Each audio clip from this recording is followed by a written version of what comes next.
Namaskar, Nilesh Oak with another session of Shraddha and Pradnya. This would be session number 33. We are discussing Saturn and Jupiter evidence. It's extensive. We looked at the retrograde motions of both Saturn and Jupiter together in the vicinity of Nakshatra Vishakha. We looked at Saturn's position near Nakshatra Bhaga Nakshatra Akramyam Suryaputrena Pidati. We looked at the description of Shvetograha, which is Saturn in this case, has become stationary and near Nakshatra Chitra. So that fits very well for Saturn near Nakshatra Uttara Falguni Bhaga, near Nakshatra Chitra, and in the vicinity of Vishakha. If we look at the Jupiter evidence, we began with the Vakri motion of Jupiter near Nakshatra Shravana. Okay, that occurs after the Mahabharata war. Okay, but within the 5561 BC, plus minus 1 year. We did a comparison for consistency of the Vakri motion of Jupiter, that is oblique crossing of a planet across the ecliptic, with two additional instances of Mars doing Vakri motion, first near Nakshatra Magha, that is going from south of the ecliptic, going obliquely across the ecliptic to the north near Nakshatra Magha. And then again, we also looked at Mars motion from the north of the ecliptic, obliquely crossing to the south of the ecliptic near Jeshta-Anuradha. We also looked at Jupiter becoming bright, fiery, and becoming steady near Nakshatra Jeshta, Nakshatra of Indra, which is again a signature retrograde motion. What is described near Vishakha is again signature retrograde motion for both Jupiter and Saturn, which is Samvatsara Sthainanjo, Graho Prajvalito Ubhav, both of them, Prajvalita become bright, Vishakhayo Samipasto, Brahaspati Shaneshchara, Vishakha, Samipa, Upasthit, they became there, they were there in the vicinity of a Vishakha, near Vishakha, and who are they? Brahaspati and Shaneshchara. There are many additional motion. For example, we look at the emphasized description of Akramya and Tishtati, both for Jupiter and also for Saturn. In this case, we are going to look at the Peeda. Now, of course, we are going to look at the Jupiter and Saturn. Okay, in that context, the Peeda descriptions occur in the Mahabharata text. But in order to ensure that we take into account all the Peeda descriptions in the context of astronomy evidence, we will put together all of them. Some of them have already been explained. I'll just quickly explain that to you.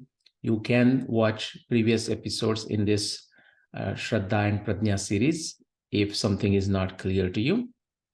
And then I will explain, which I have explained, by the way, in some other context, such as the position of the sun, the position of the moon, the position of Jupiter, position of Saturn, all of this.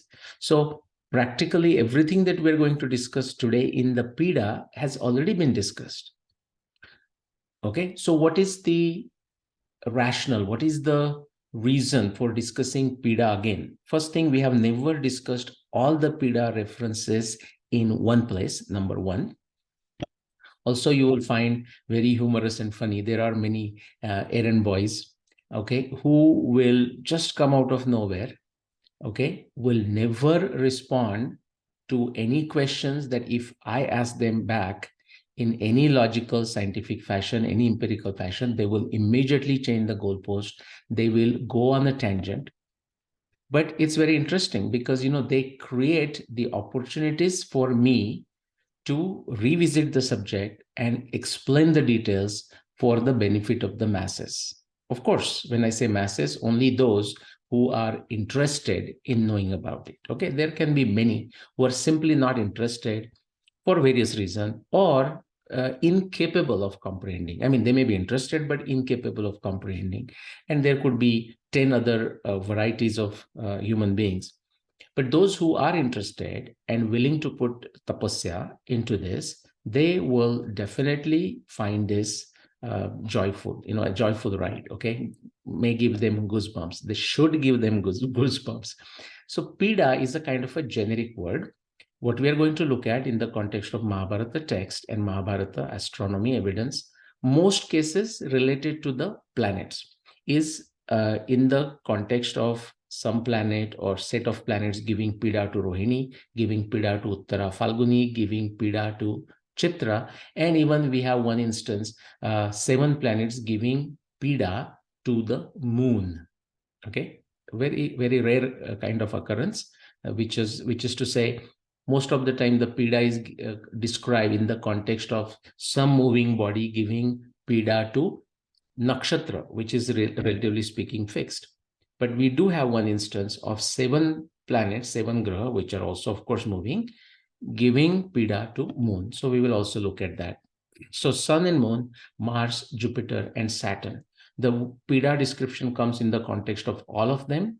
We will quickly go through what we have covered before, and just think of this as an exercise to look at the Peeda in a consistent fashion in one place.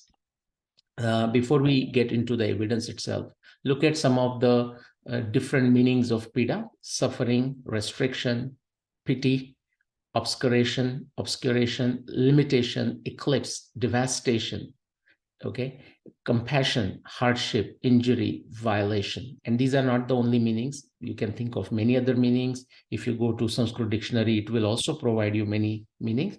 I just gave you some meanings which will help you understand the evidence we are discussing. Suffering, restriction, okay, like cause someone to suffer, okay, put restriction on someone, put devastation, torture, afflict, okay, hardship, injury, violation. I mean, those are the good words to remember. Not so much a compassion in this case, I would say. That's not how we think of Peeda in a normal life anyways. Okay, all right. Now let's look at the total evidence that is out there. To the best of my knowledge, I have captured all the evidence in the context of astronomy from the Mahabharata text, and that amounts to, let's count, 1, 2, 3, 4, 5, 6, 7. 7 instances, 7 pieces of evidence which has Peeda in it. Now, what is interesting, I told you the story of a Eren boy on Twitter, okay, trying to just cause some confusion, trying to cause confusion among the masses. And to an extent, he must be successful, okay, because, there are some people who dogmatically want to not understand Mahabharata text. They have nothing to do with the Mahabharata text. They don't care what is there in the Mahabharata text. They have their own way, somebody that they consider in that Pujya Buddhi or Shraddha Buddhi. They have this blind faith into a individual person, sometime an individual sampradaya, sometime a individual organization. Doesn't matter. There could be many reasons why they have that kind of blind faith in these individuals, and it's their right. I mean, it's their life, right? So they can move on with that. The interesting thing happens, or the educational opportunity is presented when some person will come and just ask me. And usually, after the person basically becomes a nuisance, what I do is I just mute them and I don't see their tweets or anything, or even Facebook, I will block them and so on. What happens sometimes is some of you guys who are watching this, they will be following these these trolls, and they will copy paste and send it to me, and ask for my point of view, insights, opinion, and so on. And I just don't want to do this one-on-one. So what I do is now I bring them here. Anyway, so there are 7 instances of a Peeda. Now, again, we will use the same method because I hope you like this. and you have to write that in a comment if that makes sense to you, if that helps you. Okay. All right. I mean, otherwise, guys, I'm convinced, I'm very happy with this. I published this through books, and I have no reason. I mean, I have actually better things. I am writing many books. I'm involved in movie making, documentary making, so many other things, textbook preparation, courses. So this is not like I have so much time and just trying to figure out what to do, how to kill my time. That's not the point. So if you are finding this useful, then you have every reason to write in the comments in the YouTube. Tell specifically what you like, specifically what you may not have liked. But when you don't like something, tell what could be done. And don't just leave it at like, I did not like it, because that doesn't help me. It does tell me you did not like it. It doesn't tell me in what way I should do things different. Keep in mind that some of your feedback could be interesting, some of the feedback could be useful, and some of your feedback could be absolutely irrelevant, meaning it's relevant to you, but unfortunately, it's not of a relevance in terms of me making any changes to it, because I have a certain purpose in the way I do it. And to an extent, the what you call the utilitarian philosophy comes into the picture, trying to reach maximum number of people who want to benefit from it. And in the process, some people may find this too fast, other people may find it too slow, and that's just the nature of the game. I'm doing corporate training, corporate executive training for 20 plus years, and I can tell you guys, every single time I do the training, or I used to do a training, I will ask for a feedback, a brutal feedback. Even I would have a feedback on a video. So me asking for people to do this on open camera and uncut, unedited. This is not something in the context of Mahabharata. I have done this in the corporate world, okay? Insisting that they do this on camera. Otherwise, what's the use of a feedback? If you don't have that much guts to tell what you truly feel about a business policy, and so on, what's the point? Same thing here. Satyena labhyastapasa yesha atma samyak jnanena brahmacharena nityam. We are after truth in order to get to the Atma Jnana. So if we are hesitant, we are trying to play some gymnastics and jugaad, everyone is wasting time. All right, so 7 specific references. Now, the framework I'm using is who, what is happening here, who is doing what to who, that kind of thing. So who are we talking here? In the context of Peeda, of course, but the word Peeda will come. Well, we are talking in the context of Surya Putra, which is Saturn. We are talking in the context of Saptagraha, 7 planets. We are talking in the context of a graha. In this case, we know what that specific graha is. That graha happens to be Angarak, Mars. How do we know that? By going to a previous verse to that. It's a continuation of that discussion, and that's why it is just called graha. Just like we say, for example, Nilesh said something, and then he went on to tell, we will use just the noun pronoun kind of thing. That's how the word graha is used there. It refers to Angarak. Then bottom there on the left hand side, it refers to Brahaspati. Then here it refers to both Shashi Bhaskaro, moon and sun together. Ubhav. Okay, you can see Ubhav, both. Then we have a Shaneshchara, we have Shaneshchara. Something very interesting, again, in the context of the trolls and these Eren boys, who will come and ask me question. The side or the position they are representing. Do you want to know how ridiculous that position is? For example, actually, there is a disciplic succession of Eren boys. The one Eren boy who is asking me on Twitter, he represents another Eren boy who represents another Eren boy who in turn refers to somebody's work that was done in a very shabby fashion about more than 50 years ago. Okay, but back to this. So this particular junta group, they will refer to this. Guess what? All they dare discuss. Okay, and that's the only observation with some level of integrity. They will able to say that, hey, you know what? I can show this for my claimed year of the Mahabharata war. Is this observation here? Udyog 141.7 and Bhishma 2.32, both are saying the exactly same thing, which is what? Prajapatyam hi nakshatram grahatikshno mahadyuti shaneshchara pidayati pidayan pranikodikam, or So which is to say, the Saturn was giving Peeda to Nakshatra of Prajapati, which is Rohini. And if you go 2.32, it says Rohini Pidayannesha Stito Raja Shaneshchara. By the way, all of these, in fact, let me see, 1, 2, 3, 1, 2, 3, 4, 5. They are all, so like, look at my arrow here, 1, 2, 3, 4, and 5. These are all described in the Mahabharata text as a nimitta. Okay, but my focus is not whether it is a nimitta, whether it is a upaman, or whether it is somebody watching this in the dream, okay, or it's just given as a astronomy evidence. It doesn't matter.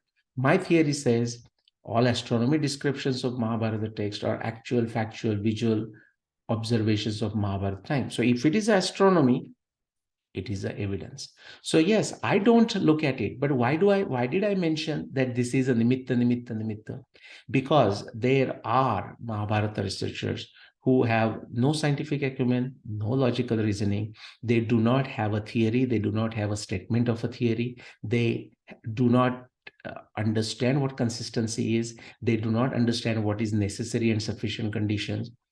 They do not look at all the evidence of the Mahabharata. They don't even know all the evidence of a Mahabharata. They don't even have all the evidence of a Mahabharata text. Okay. They will basically say, oh, well, that's a nimitta, that's a this, that's a that. Yeah, it is a nimitta. It is a upaman. It is embellishment. It is just evidence given without any of these. If it has an astronomy element, it comes within the purview of my theory, because my theory says all astronomy descriptions. So, or it doesn't have to say even all astronomy. It says astronomy descriptions of the Mahabharata text are actual descriptions of Mahabharata times. You can make the theory very simple. Now, what are the other two? This one is given as an analogy, and this one is given as a neither analogy nor nimitta. Okay, but is it astronomy? Yes. So my theory has to accept it with no exception, which is to say exceptions none other than yours truly, myself here. No other Mahabharata researcher has to this day, and I'm talking about the history of last, say, 300 plus years, 400 plus years.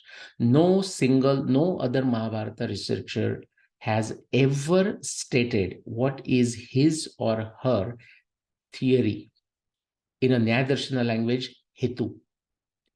How pathetic and how sad is this situation? And these are the folks who will come and do the trolling in social media or even at conferences. And of course, I'm not objecting to that. Actually, I love it, because through that, actually, they accept their defeat. Recently, Raju Malhotraji was presenting at Harvard in the context of his new book, Snakes in Ganga. And somebody was saying, he was presenting at Harvard, my other good friend and colleague on many Dharma initiatives was there to raise funds and so on. He meaning Raju Malhotra, somebody asked him, he said, oh, well, I hope they don't create, the Harvard folks don't create some trolling and chaos and some stupidity, that kind of thing. And Raju Malhotraji gave a good answer. He said, well, if they do it, that means they're accepting their defeat. You can see what's happening in the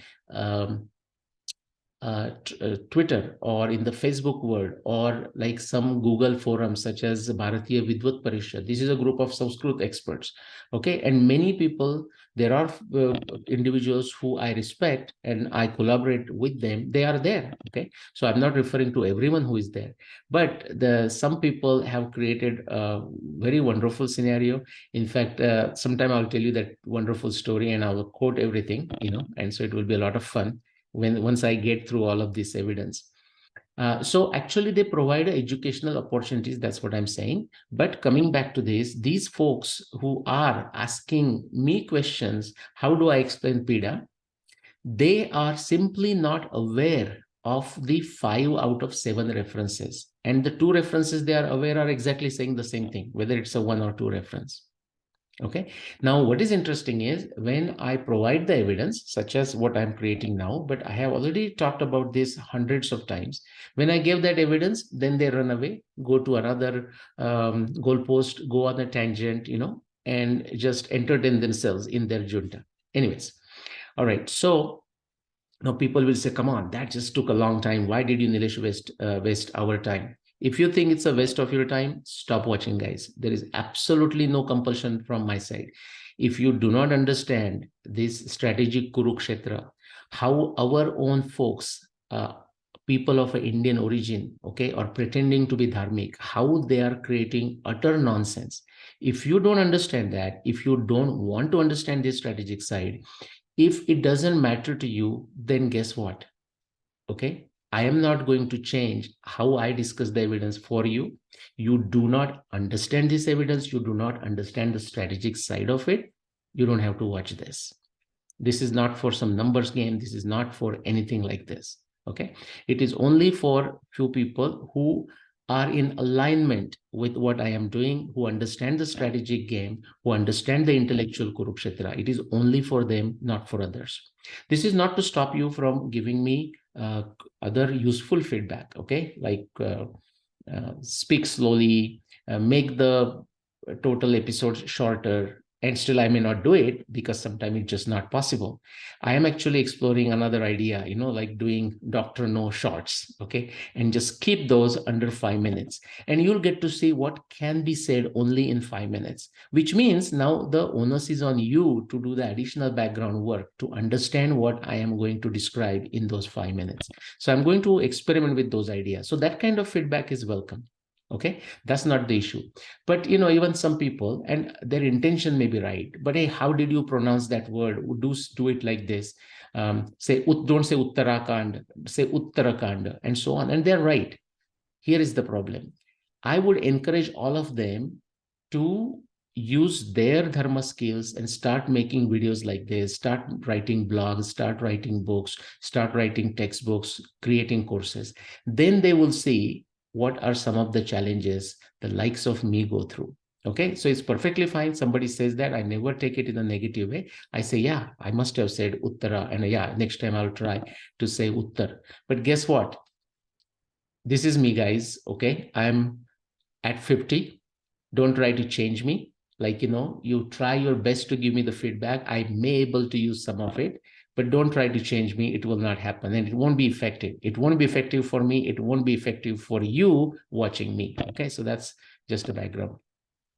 So these trolls provide useful educational opportunities, and we all should be thankful to them for that.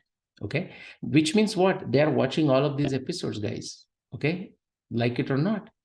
Many of these you can go and check these scenarios. I have a team of four or five or six now volunteers, who would actually look through my profile and even their own profiles. And you'll find many of these people who are part of this junta are devout followers of me on YouTube. They are followers of me on Twitter. They are followers of me on Google. Sorry, what is that other thing? Facebook, and so on. Guess what? Internally, they do know where the growth of knowledge comes from, but because of their biased attitude or because of their intellect, the tamasic intellect, they cannot come out of it. That is the challenge. And they have to walk with them, and we should only wish them well. Okay. So what many have done, okay, and I will look at, after going through this evidence, we will look at very specific alternate claims of the for the year of Mahabharata war. But many as a starting approximation, you can say, have assumed, oh well, Saturn is afflicting Rohini, Saturn is giving Peeda to Rohini, which means Saturn must be near Rohini. Now, as a first approximation, guys, that's perfectly fine. I mean, randomly you come across some words, such as, say, this one. Bhagam nakshatra akramya surya putrena pidate. Okay. Shani is giving pida to Bhaga nakshatra by being near it. What is the meaning of that? Oh, Saturn must be near nakshatra Bhaga. No, Bhaga is a nakshatra devata, which means Uttara Falguni. Yeah, that's as a perfect first approximation. Same thing, if somebody thinks here it is Saturn is near Rohini, that's a perfect first approximation. But then now you read that and you also read Saturn is near Nakshatra Uttara Falguni. Then you say Saturn is also in the vicinity of Nakshatra Vishakha. You come on the side of a Jupiter and you say, Jupiter is giving Peeda to Rohini on the 17th day of the war. So you might say, well, Jupiter must be near Rohini. But then you also hear, hey, Jupiter was going Vakra near Nakshatra Shravana, which means obliquely crossing near Shravana. So it must be near Shravana. Then you hear Jupiter is also in the vicinity of Vishakha. So Jupiter needs to be in the vicinity of a Vishakha, then do something near Shravana, then do something to Rohini. Saturn has to be near Nakshatra Vishakha. Saturn has to do something to Uttara Falguni, and Saturn has to do something to Rohini. This is that Grantham Granthi Tada Chakre Munir Gudam Kutuhala. This is that puzzle, guys. So you have to solve the puzzle, not by like simply saying nothing happens. I will just like shake chilli, you sit on a branch and you just cut the branch and fall with it. That is what these Mahabharata researchers have done. What they have done, they have simply ignored all this evidence. Okay, like the way cat closes the eyes and drinks the milk, or ostrich, you have heard the term like ostrich head in the sand. When a attack comes on the ostrich, finally it gives up and it says, I'm going to put my head in the sand and just assume that I'm feeling very safe, and wait for the attacking animal to kill this, just ignore it as long as it can. So you can't ignore this. The evidence is there. And, the reason I put this evidence with that excruciating details is basically, I want to tell Mahabharata researchers, guys, you cannot hide anymore. And why are you doing this fraudulent work? You might have made a mistake, fine. Actually, someone told me, and then many are asking in the private, is saying, Nilesh ji, you have to, what was the right word? You have to create a safe landing ground for these individuals, because they don't have a scientific acumen, they don't have these mature skills in them, they don't know how to accept the defeat. So now some people say to me, like, I have to create a safe landing ground for these Mahabharata dating researchers. Guys, I don't know how to do it other than, just say Om Namah Shivaya. Okay, hey, Mikalpa in the Orthodox church fashion, my mistake, and just move on with life, I mean, the safe landing ground I can give is, I'm just not getting the name. I think it's Durer who said it, or even Sir Karl Popper says it in a different way. He says, good tests kill bad theories. We survive to guess again. In a scientific fashion, there is nothing wrong in being wrong. Okay, Professor Wheeler says, our whole problem, our entire endeavor is to make mistakes as fast as we can so that they can be corrected. Anyways, I talked enough about this. So let me go further. Now, how do we analyze this? Okay, for example, what about it? Okay, pidyate, samprapidya, pidyate, pidayati, pidayannesha. Samprapidya meaning exactly like, giving Peeda exactly like, samprati, that's exactly like, exactly rather. Okay, and we'll see what that exactly is. But it's Peeda, guys. This is what this is about. That's the common word here. How is it happening? Oh, when Saturn is giving Peeda to Bhaga Nakshatra, it is giving Peeda to Bhaga Nakshatra. Pay attention, guys, because that's how we are going to eliminate the top three. It is giving Peeda to Bhaga Nakshatra by being near that Nakshatra, Akramya. That is that first. Now, in this case, the second case, we will come back to this, okay, because there is no green line underlining it. The second case here, Mars is giving Peeda to Chitra in a very peculiar fashion. And when I describe it to you, I have described it to you before 10 times, but again, I'll describe it here. It is giving Peeda in a very peculiar fashion. It's a very unique fashion. It's not doing Peeda in many other situations that you're going to see at the bottom. And let's go for, oh yeah, there. And the Jupiter is giving Peeda to Rohini exactly like the way Babhuva Chandrarka Samana Varna, the way Chandra and Arka, moon and a sun, were giving by becoming brighter like them, but in the same fashion. Chandrarka Samo Vishampate, that's alternate reading also you will see, okay, in the same fashion like Chandra and Surya. And we will see what context is that. The context is right here. Okay, this is on the 17th day of the war, but this is on the first day of the war. Rohini Pidayateva Ubhaocha Shashivaskaro. Both Saturn and Moon, it was the day of Amavasya, first day, Saturn and Moon, sorry, what am I saying? Shashivaskaro. So Moon and Sun were together and they were giving a Pida to Rohini. That is the exactly same way Jupiter is giving Pida to Rohini on the 17th day of the war after sunset. That's when the description comes. Okay. And here we have a green one. That's a beautiful one. Again, Rohini Pidayanesha Stito Rajashaneshchare. Rohini is giving Pida to Rohini by itself becoming a stationary. Now, somebody as a first approximation may take this as becoming stationary near Rohini, and not a bad approximation. But guess what? Anyone who, in a naive understanding, thinks that Saturn was near Rohini is going to face a disaster. Every one of them has already faced disaster. How? Disaster meaning not the personal disaster. I'm talking disaster for their claim, disaster for their theory. How?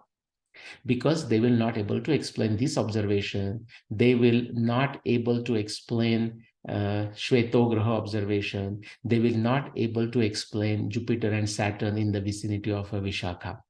They will also not able to explain Saturn and Moon on the 18th day of the war. Many observations they will simply not able to explain. And therefore, they should have known that this is a disaster. Well, they know it, by the way.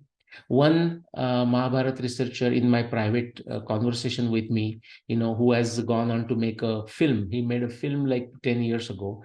At what can we say? The moment of truth. Actually, on a one-on-one conversation, he said, "Acha, I mean, I should have come in contact with you before I made that film." And but hey, gone is gone, water over the bridge. Now it can be unchanged. Now I have to stick with it. So this particular individual essentially just sticking with that fraudulent claim because he happened to make a film on it. See, this is the kind of logic, this is the kind of rational, this is the kind of justification these other Mahabharata dating researchers have. Okay, all right. So let's now look at the top three, and then I'm going to get rid of them. Okay, and then we'll look at the bottom four.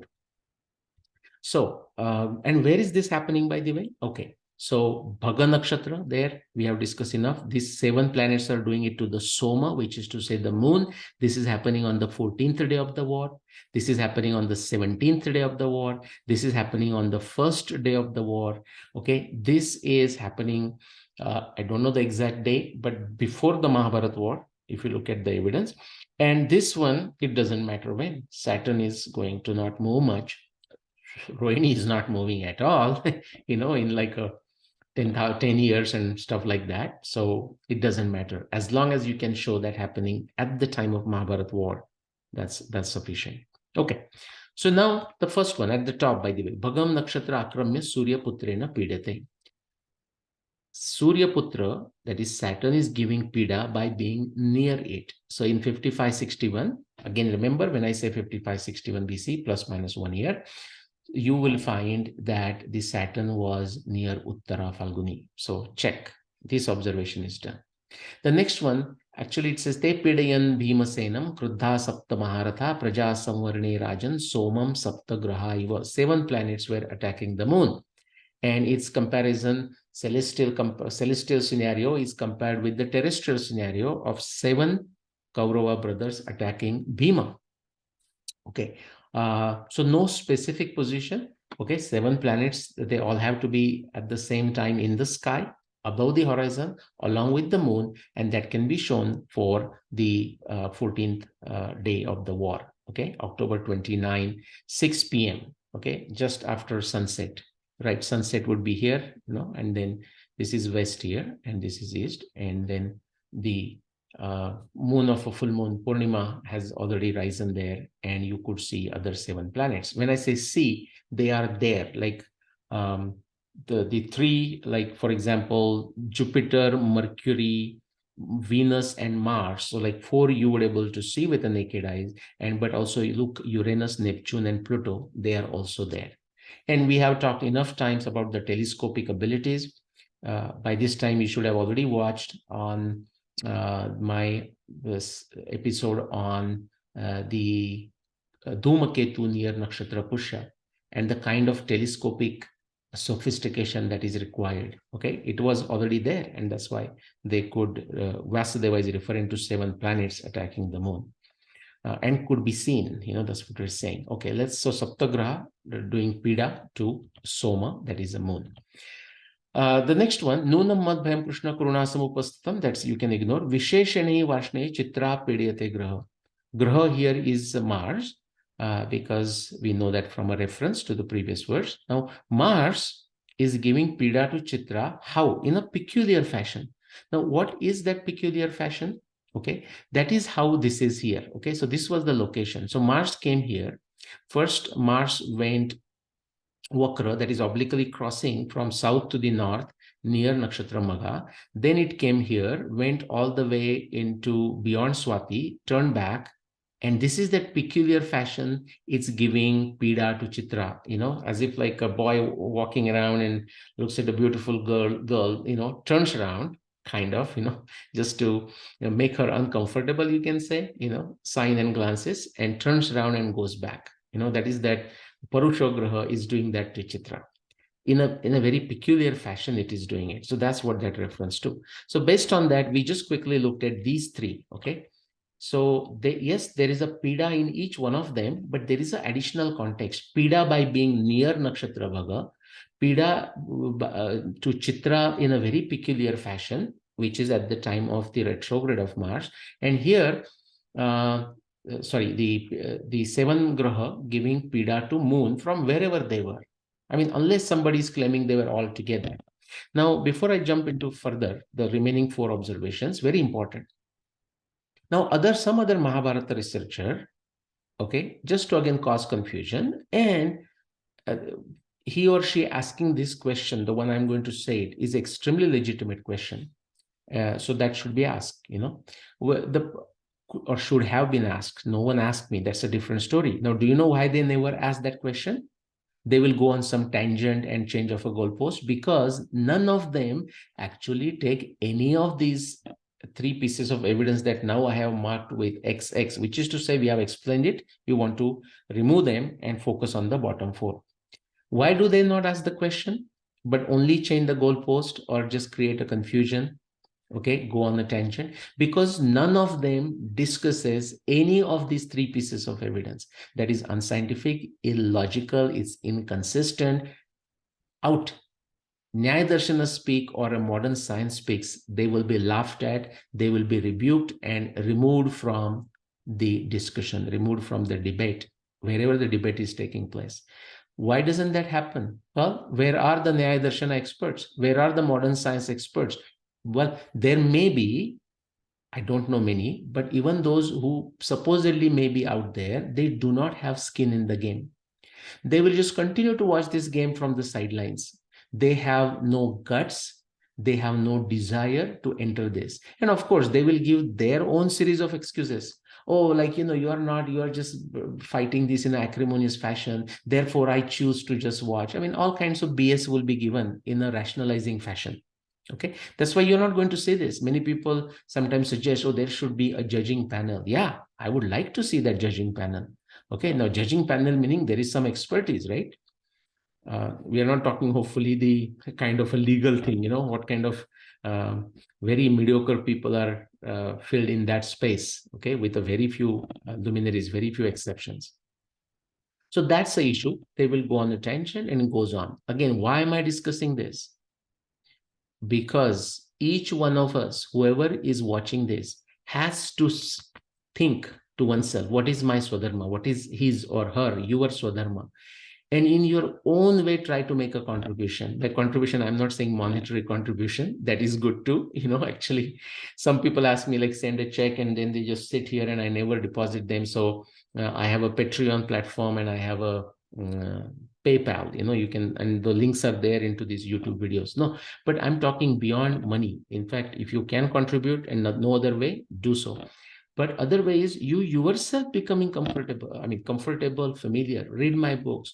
And it doesn't have to be only about astronomy. It doesn't have to be a dating of Mahabharata. In any humanity space, any dharma space, find the thing that clicks with you in the ikigai fashion. Okay, what you love, what you are good at, what you are capable of doing, what the society needs. And get active, guys. And don't give this other excuse, oh, I will, once I retire, I will do it. Talk to the people who have already retired, or please don't talk to them. With few exceptions, many of them will give you a very bad advice. No, actually, once you retired, first thing, you have lost the energy, you have lost the time. You might be brainwashed in a very negative way. You may not have much knowledge that is required to actually execute the projects. No matter how busy you are, start in some small way. Okay, that's what the objective of these videos are, guys. Okay, to show in front of you some illustrations of what other people are doing in my small way, what I am doing, the implications of this, and so on. All right. So these three go away. But the point I was saying is, some other Mahabharata researchers will say, hold on. So you use seven references, all of them have Peeda in it. But you are not looking at those top three in the same way you are looking at the bottom four, which I'm going to explain, which I have explained many times. Yeah, that is correct. And why is that? Okay, just pay attention. So this Peeda is done by being near Akramya. This Peeda is done by being a peculiar fashion. And this Peeda is like 7 planets from wherever they are, giving it to the moon. And then bottom four, you're going to find out the method in which Sun, Moon together, Jupiter or Saturn giving Peeda to Rohini is extremely consistent by being in the opposite end of the sky. Now that may give you deja vu. You might remember this. But some Mahabharata researcher justifiably should ask, say, okay, so but you are not taking Peeda exactly in the same way. Now, keep in mind, my answer is yes, I am not taking Peeda in exactly the same way, because that would not make sense in solving this crossword puzzle.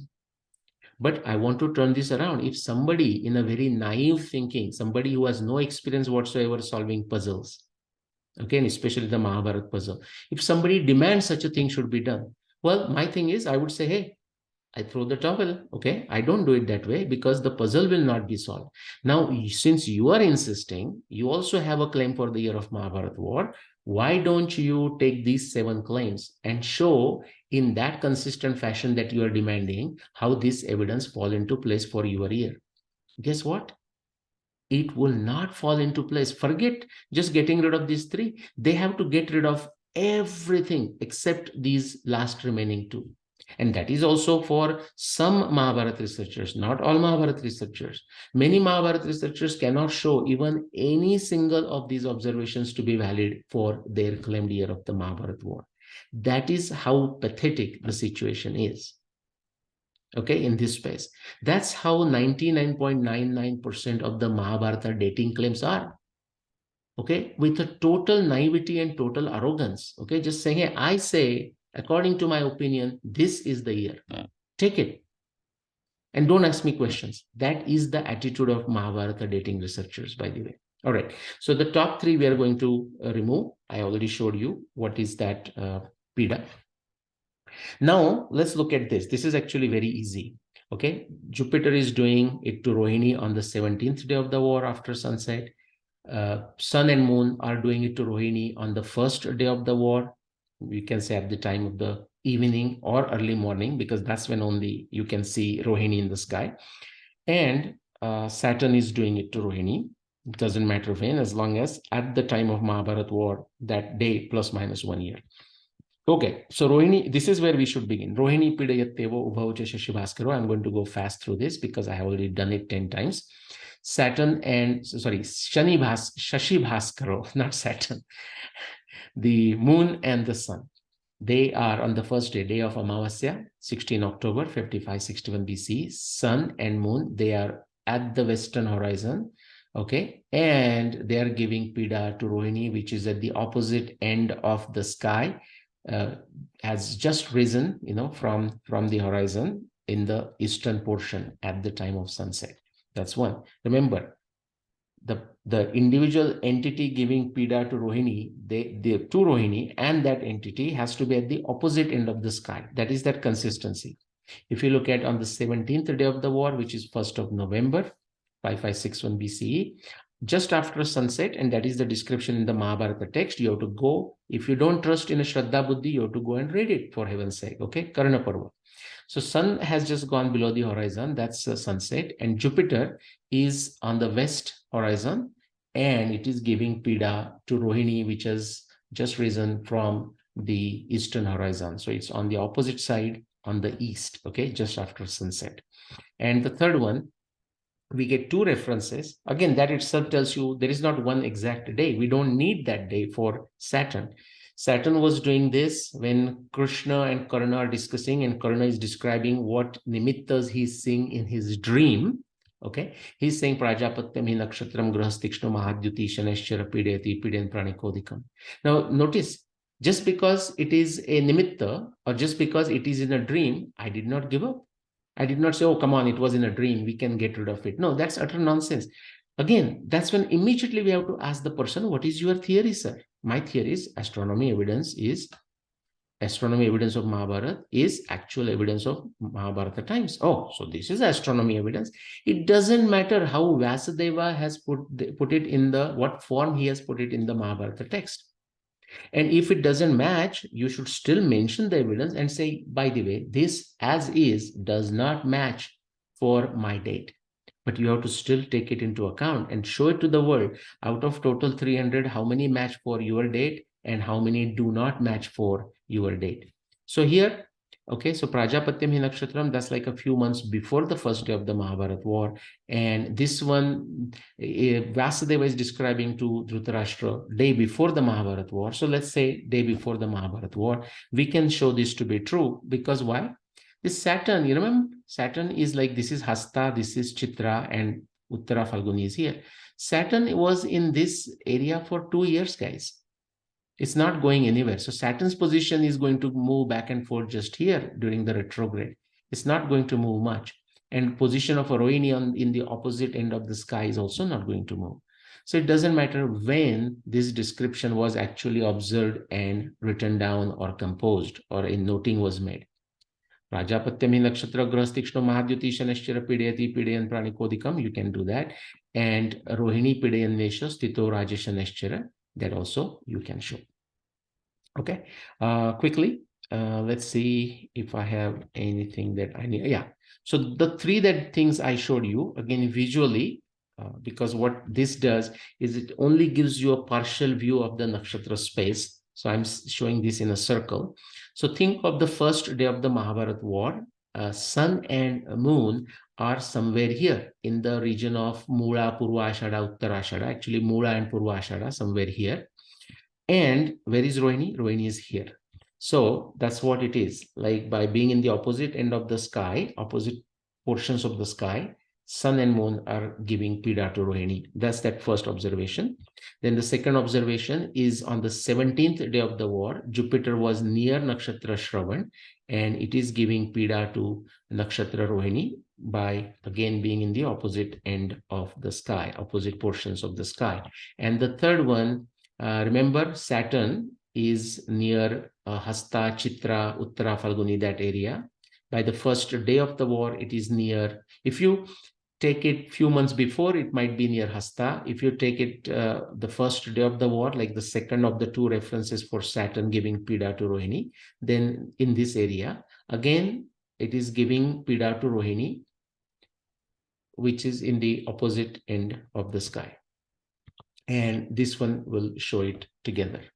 All right, that's it. And what we are going to do next time is there is another exciting thing that needs to be discussed. Again, most of the Mahabharata researchers simply keep mum, do not dare discuss this evidence.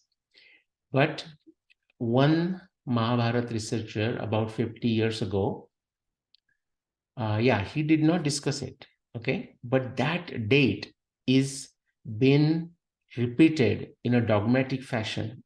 That date should have been canned a long time ago. It is that bad. Okay. It's a good example for how bad a claim for Mahabharata dating can be. And so I'm in a way glad that it has survived. Okay. There is not even a fight.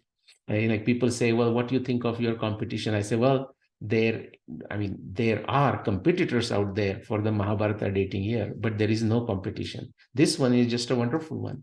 Then some 20 years ago, another researcher who is no longer with us, okay, understood the defects of the previous proposal, but in a dogmatic fashion, he did not want to give up a date, because it appears like now that I know more about it, he did not have that choice. The person who suggested to this professor, hey, go prove this. So it's just like in the politics, the order was given, you have to prove that this is correct. So this professor, in a very naive fashion, tried his own things and actually created a more royal mess. Okay. And then now that professor passed away a couple of years ago. And then there is another person who has carried the baton. And I'm so glad and thankful that he is creating more mess with it. And the benefit of that, as much as some people think, oh, what a nightmare, or what kind of stupidity is that? And I also think it is a stupidity. But the benefit I see is that it is, as a case study, it's a wonderful claim to look at. And I'm not just talking this particular one, I'm talking one claim. But did you notice something interesting?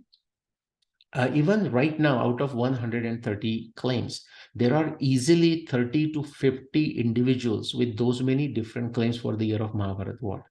You go and check in the YouTube, or even at the conferences and panels, discussions and debates and whatnot. If there is a panel discussion, if there is a debate about the dating of Mahabharata war, you are going to see Nilesh involved in some way. If not, no other two Mahabharata researchers with two different claims even think of coming together and debating which one of the two is a better claim. They both are wrong. That I can assure you. I assert that all others other than 5561 BC are wrong. But in science, we are always talking about more likely versus less likely. Okay, therefore, I say if somebody comes tomorrow or even today and says, hey, you know what, Nilesh, my claim is this and it is better than you. I don't know if that's a final claim, but it is better than you. In fact, my assertion or my claim is that 5561 BCE, in my subjective judgment, I am 110% confident. But in a scientific language, all I can say is 5561 BCE is the best claim among all the available claims. This does not stop anyone from coming up with a better claim than 5561 BCE. But in order to take that journey, they have to first, there are these hurdles, like, the Arundhati Vasishta, Bhishma Nirvana, 95 plus days. Okay. And then all this planetary evidence that we are discussing, then tons of moon evidence, nakshatra evidence, seasons evidence, specific tithi, lunar months, on, and we are not done. This is just astronomy. And then comes the oceanography, then comes climatology related to Saraswati, related to Dwarka. Just goes on and on. All right. So as far as this is done, it's done. Next time, we are going to look at one additional aspect related to Shani and Guru, or Saturn and Jupiter, is that Vyasadeva has described it as Graho Tamra Arunashikho. Okay, these planets with coppery extensions. Now, what does that mean? Well, we can start by saying, actually, we don't know. But now that we admitted we don't know, we can actually speculate, we can conjecture and see if our conjectures matches with what can be shown empirically to be true about Jupiter and to be true about Saturn. So that's what we will do in the next session of Shraddha and Pradnya. Thank you again. I'll see you soon.